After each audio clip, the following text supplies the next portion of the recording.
समृद्धी महामार्गावर भरधाव ट्रकचे टायर फुटून ट्रकचे नियंत्रण सुटून ट्रक एमबीसीबी पत्र्याला धडकून रस्त्याखाली कोसळल्याची घटना रविवार तारीख 7 मे रोजी चॅनल क्रमांक 492.1 जवळ नागपूर कॉरिडॉरमध्ये दुपारी 3 ते 4:30 वाजेच्या दरम्यान घडली।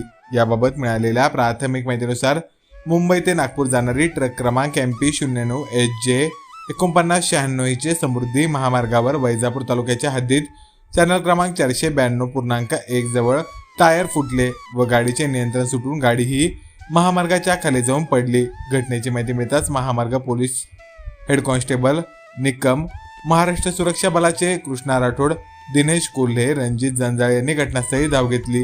या घटनेत चालक बलवीर सिंग हा किरकोळ जखमी झाला, त्याला जागेवर प्राथमिक उपचार देण्यात आला असल्याची माहिती प्राप्त झाली आहे।